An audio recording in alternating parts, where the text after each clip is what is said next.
Welcome to the Canadian Immigration Podcast number 1. My name is Mark Holthy. I'm a Canadian immigration lawyer practicing in the province of Alberta, Canada. In this first episode, we are going to discuss some of the recent changes announced by the Canadian government with respect to the foreign worker program. On June the 20th, the government released some fairly sweeping changes to the Canadian Temporary Foreign Worker Program, which we knew were coming, but really will have a significant impact on how Canadian employers source foreign workers and also the feasibility of continuing to do so in the future. I intend to provide in this episode what I describe as the top 10 things employers should be aware of as they continue accessing the foreign worker program in the future. One of the first things that they did was dividing up the old labor market opinion process and all of the other LMO exempt work permit categories into two divisions. The current LMO program has been changed to now be called the labor market impact assessment process, which much to our satisfaction, they didn't throw the baby out with the bathwater, and so the new LMIA process is pretty closely resembled to the old LMO regime. However, the LMI process will be governed by Employment and Social Development Canada, whereas all LMIA exempt work permits will be led primarily by Citizenship and Immigration Canada. So, in addition to this paradigm shift, we are now looking at a number of other significant changes coming. In the past, they have always used the National Occupational Classification System as the basis for determining whether a position is to be considered skilled in Canada, which carries with it a number of different permanent resident options that are available, or low skill, which also has certain benefits and hindrances attached to it as well. Now they have decided to move away from the NOC classification system and go primarily with a wage determination.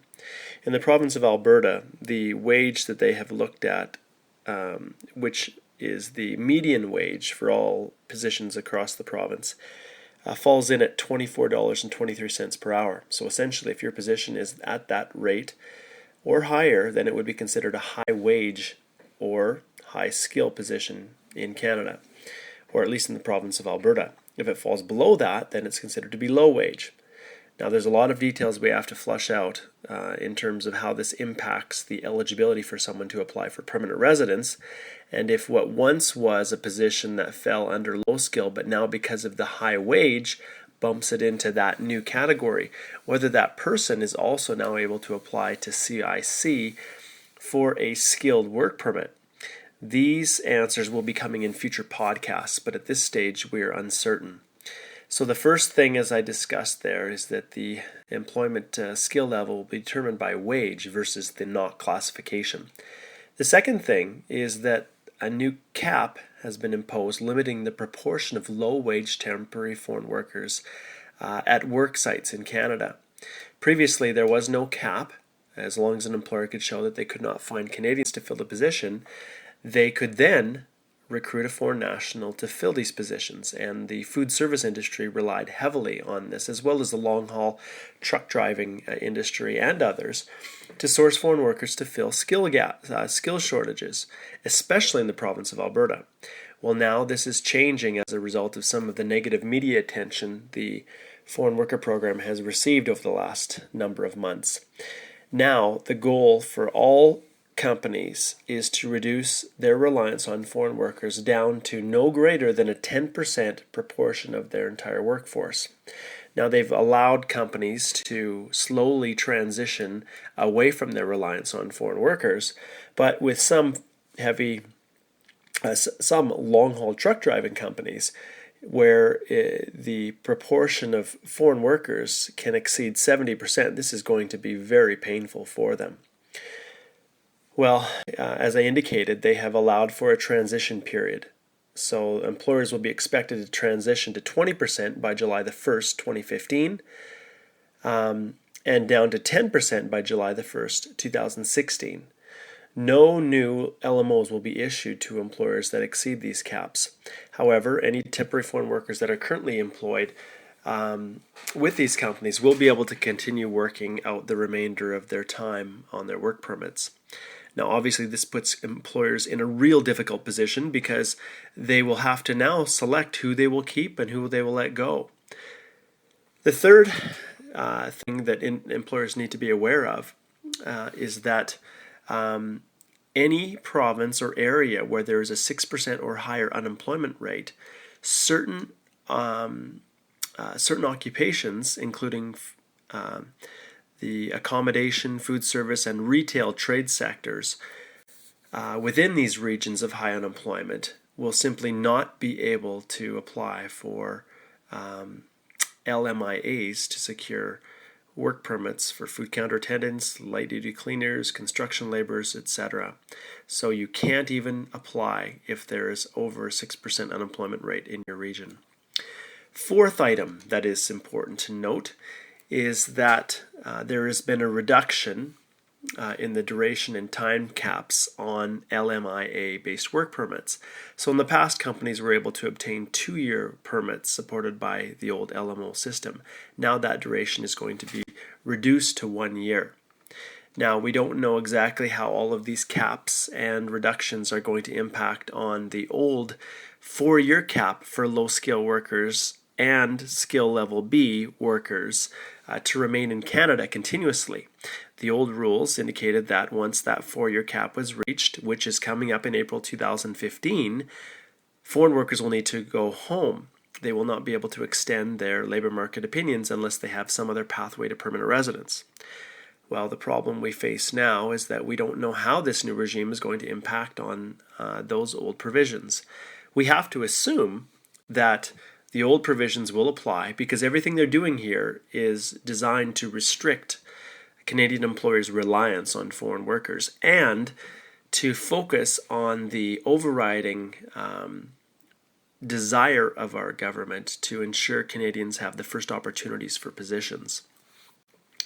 The fifth item to be aware of is that they are looking at cancelling all of the provincial LMI exemption agreements. So provinces like Alberta, BC, Ontario, Nova Scotia, and the Yukon currently hold agreements with the government that create exemptions to the LMIA process for certain occupations. So in Alberta, the pilot for certain trade-level occupations, welders, heavy-duty mechanics, estimators, etc., they are now looking at possibly canceling these agreements. Now, they haven't happened yet, and we don't know what the full scope of it is, but we can look definitely into the future to see that the government is going to be making it more and more difficult for companies in these locations to do a whole lot more than they currently are to show there's no Canadians to fill these positions. It's clear that they have no intention of signing off on any new pilots that give employers the ability to hire temporary foreign workers without hiring Canadians first. The sixth item is a heavy emphasis on transition plans for high-wage positions. Now, this is something that they've discussed in the past, but they are very serious about it now. In fact, we now have a Schedule C that is a approximately 10-page document that companies have to fill out to show how they are going to transition away from reliance on a foreign worker, a heavy foreign worker complement within their workforce, and transition to Canadians. So they need to show that they have demonstrated efforts to train Canadians and that they're participating more actively in apprenticeship programs. Also, that they're assisting temporary foreign workers into transitioning into permanent resident status versus allowing them to remain on foreign workers on work permits at this time. So you can see these are just some of the changes that are happening. Now, as we look closely at what the government is doing here, they are clearly making it as painful and as difficult as it can be for employers to secure work permits for foreign nationals. Why are they doing this? Well, as we know, in January of 2015, they're going to be unveiling the new Express Entry category for permanent residents, which is designed to fast-track individuals, foreign nationals, into permanent resident status in Canada, where they are filling areas of critical skill shortage in our country. So, in essence, they're trying to push employers away from the foreign worker program so that they rely more heavily on permanent residents. And obviously, if a foreign national comes in directly as a permanent resident, they do not have to worry anymore about maintaining compliance and enforcement of the foreign worker program. So they're really pushing employers, in my mind, to reconsidering their reliance on foreign workers and instead looking at recruiting directly permanent residents or soon-to-be permanent residents from abroad. The seventh item on our list here is the expedited processing of LMIAs for certain categories. So this is a bone that they've thrown back to employers to allow those employing workers in the highest demand positions, highest paid, and those of the shortest duration. They can get LMIAs faster. In fact, they've indicated that they will be assessed within 10 days. Now, if we look a little bit closer, what do they mean by highest demand, highest paid, and shortest duration? If we take a look at our at the highest demand, this is occupations where there's a real shortage, and companies within particular industries really need these positions.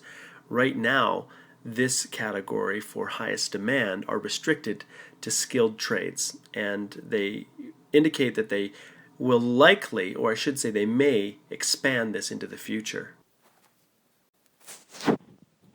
As an example of some of the highest paid positions, physicians are listed. However, on the ESDC website for foreign workers, there is a comprehensive list of wages per region. And so in Alberta, generally, the high wage is $100,000 annually a year, and any employee paid above that would fall, at this stage, it would appear, into the highest paid category and eligible for 10-day processing of the LMIA. Shortest duration work permits typically typically include individuals coming in to perform repairs to manufacturing equipment or conduct warranty work or things of that nature, where there's a truly specialized service being provided, and the duration of entry into Canada is no greater than 4 months. Also, we have heard that for every 4-month period an individual comes into Canada, they then have to be outside of the country for a year before they can come in again under this exemption. Presumably, if the company was relying upon this and needed to bring the worker back sooner, they would need to apply for a full LMIA.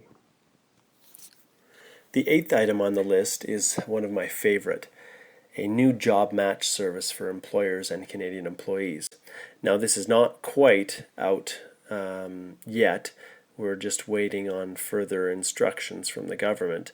However, I would classify this or compare it to Lavalife or eHarmony for employers and employees. The idea behind it is that employers will be able to search through resumes, and vice versa. Employees can look for jobs within the job bank on this job matching service to better connect Canadian employers who are trying to find Canadians with the skill sets and experience that they need. Now, I have my own feelings on whether this will really help to allocate Canadians to job openings, given the fact shortages are what they are. However, this is the government's attempt to try and make it easier for employees and employers to meet.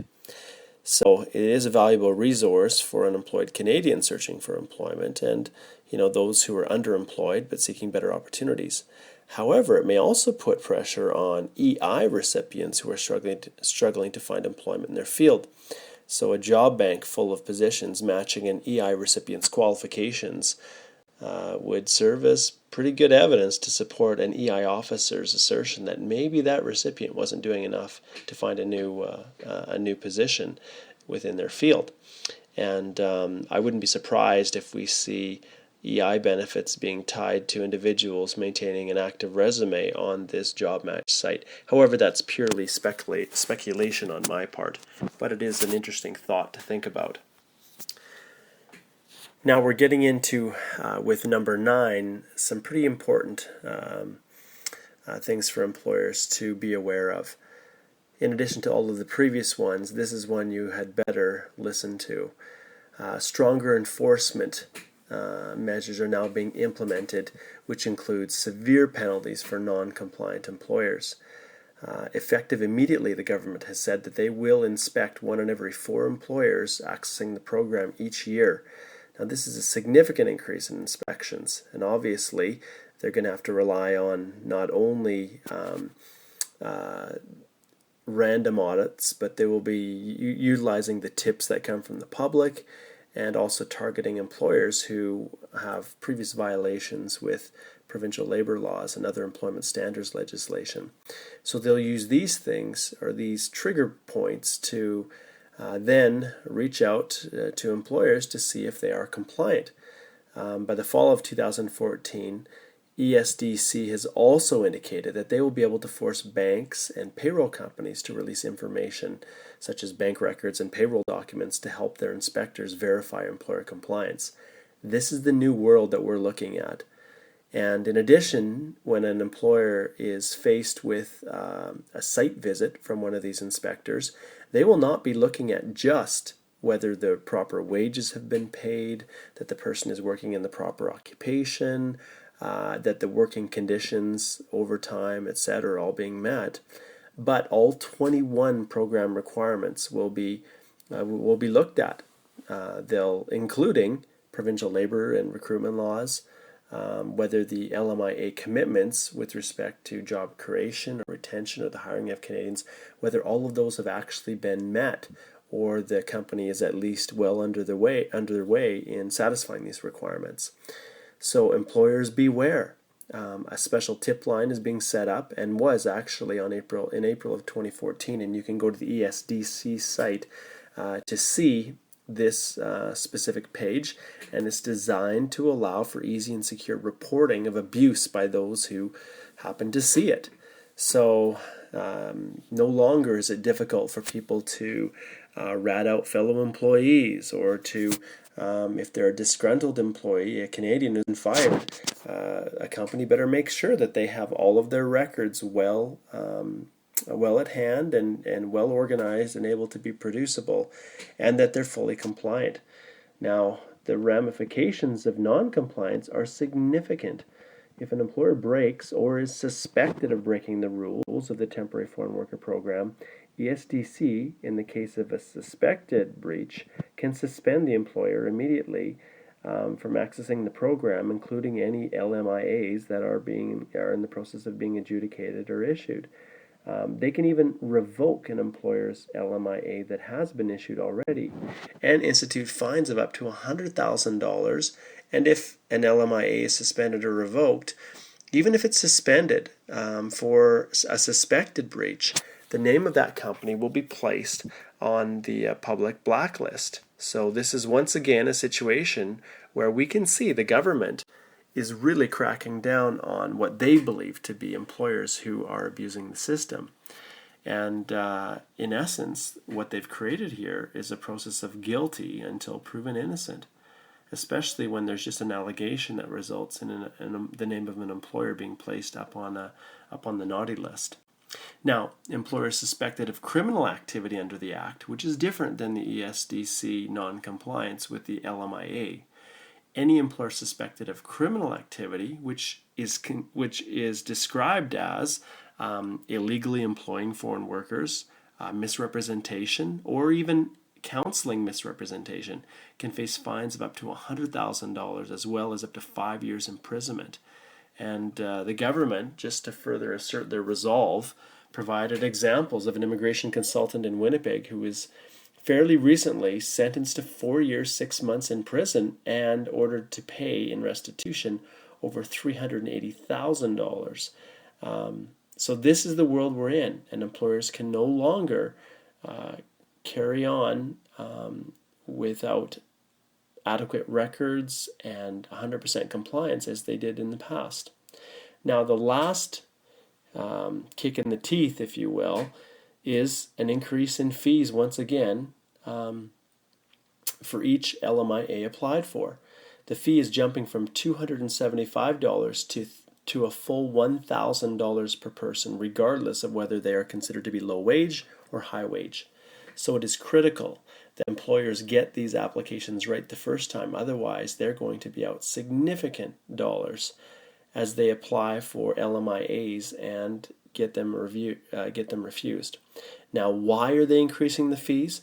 Well, if they're going to investigate 1 in every 4 employers in each year, they need to increase significantly the amount of enforcement officers, and the entire compliance regime needs significant resources.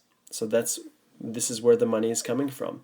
They believe that it should not be on the backs of the regular taxpayer, and that the cost of running the temporary foreign worker program, including all of the compliance and enforcement mechanisms associated with it, is to be borne entirely by the employers accessing the program. So they're also looking at a proposal to add an additional fee of $100 to offset the costs of skills and job training in Canada, which I find quite ironic given the fact that our dear government itself is very good at offshoring work at our visa offices abroad. They have a whole network of visa application centers all over the world that are all designed to save the government money by outsourcing. But yet they are doing all they can to label Canadian employers the bad guys, and at the same time institute all of these penalties and infractions against them if they do not put Canadians first, when ironically Citizenship and Immigration Canada is actively hiring foreign service personnel to work in the visa offices that are not Canadian citizens but are domestic workers in those countries in which the embassies are located. So that's one conundrum that I find really interesting. Now, within the new International Mobility Program, and this is the program that oversees all LMIA exempt work permits, we're looking at seeing additional compliance fees of $230 added to every $150 work permit fee. So it's not yet instituted, but it is coming.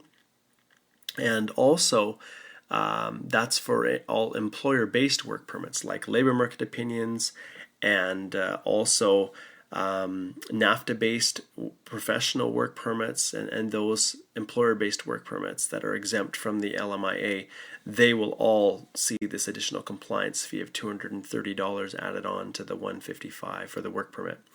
In addition to employer-based work permits, foreign nationals who are coming into Canada on open permits, such as the Working Holiday Program, are going to face an additional $100 privilege fee that will be used to increase awareness of opportunities for Canadians abroad. And so currently, many more foreign youth are utilizing the exchange programs to come to Canada versus Canadians going abroad to study. So they intend to use this $100 to increase awareness of these opportunities for our Canadian youth to go study and work abroad. I should say go and work abroad and get experience with different cultures.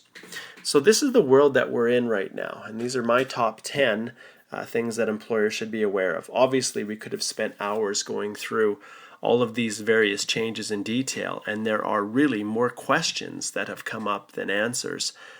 This is the initial beginning of a new world of utilizing foreign workers in Canada.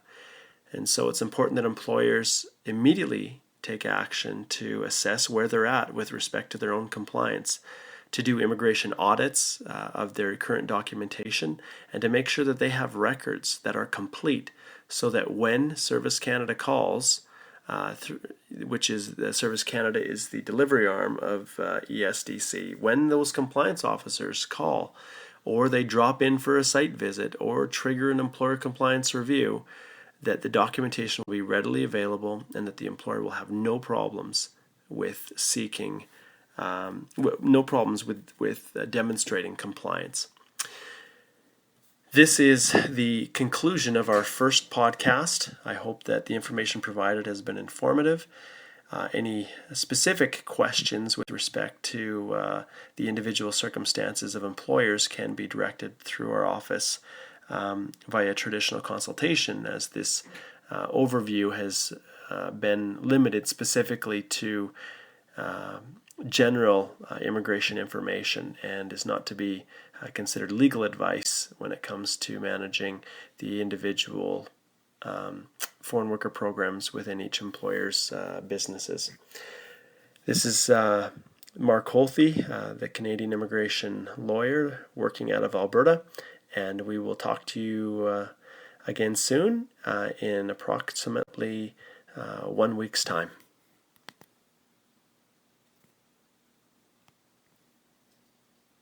Thank you for listening to the Canadian Immigration Podcast, your trusted source for information on Canadian law, policy, and practice. If you would like to contribute a question for future podcasts or wish to set up a legal consultation with Mark, please visit www.ht-llp.com.